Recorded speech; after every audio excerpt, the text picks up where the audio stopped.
ကလက်မရှိပဲဘဝကိုမစင်စားနိုင်ဘူးဆိုရင်သင်ကအကံကောင်းပါတယ်။ဘာလို့လဲဆိုတော့16ရာစုမတိုင်ခင်ကလူတွေဟာယနေ့လိုချောကလက်ကိုမသိကြသေးလို့ပါ။အရင်တော့ချောကလက်ကိုမက္ကဆိုအမေရိကဒေသမှာပဲတွေ့ရပြီးတော့ယခုခေတ်ကချောကလက်နဲ့မတူတဲ့ပုံစံမျိုးဖြစ်ခဲ့တယ်။ BC 1900လောက်ကတည်းကအဲ့ဒီဒေသကလူတွေဟာ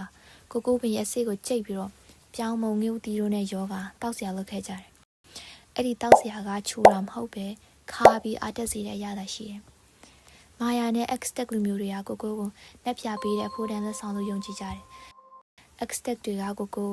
ငွေဖြစ်အသုံးပြုခဲ့ပြီးတော့ဘရင်ပွဲတွေမှာတောက်တုံခဲ့တယ်လို့စစ်သားတွေကိုစိုးဖြစ်လည်းပေးခဲ့တယ်။1519ခုနှစ်မှာစပိန်စူးစမ်းရှာဖွေသူErnest Cortes က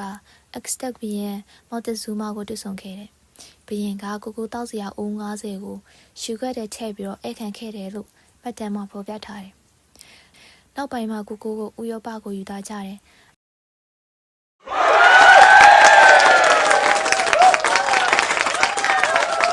အစပိုင်းမှာခါလိုဆေးဖြစ်သုံးခဲ့ပေမဲ့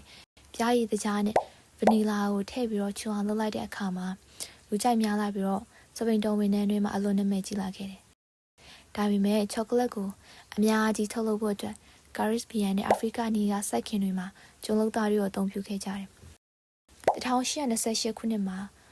Correct Van Houten ကကိုဖိဆက်ကိုတည်တင်ခဲ့ပြီးတော့စီနဲ့အမုတ်ကိုခွဲထုတ်နိုင်ခဲ့တယ်။အဲ့ဒီနည်းပညာကြောင့်ယနေ့ကျမတို့စားနေတဲ့တုံးပုံစံချောကလက်ကိုလွယ်ကူထုတ်လုပ်နိုင်လာတယ်။နောက်ပိုင်းမှာဆွစ်ဇာလန်ကဒန်နီယယ်ဖီတာကနှုတ်မုတ်ထည့်ပြီးတော့ချောကလက် milk chocolate ကိုတည်တင်နိုင်ခဲ့တယ်။20ရာစုရောက်လာတဲ့အခါမှာချောကလက်ကလူချမ်းသားတွေအတွက်မဟုတ်တော့ဘဲနဲ့လူတိုင်းဝယ်စားနိုင်တဲ့မုတ်တစ်မျိုးဖြစ်လာတယ်။လူအပ်ချက်တွေကများလာတာကြောင့်ကိုစိုက်ပျိုးမှုကိုအနောက်အာဖရိကကအများပြပြုလုပ်လာကြတယ်။ဒါပေမဲ့အဲ့ဒီနေရာမှာခလေးလောက်သားနဲ့အတင်းကျပ်လောက်ခိုင်းတဲ့ပြဿနာတွေကယနေ့အချိန်ထိရှိနေဆဲဖြစ်ပါတယ်။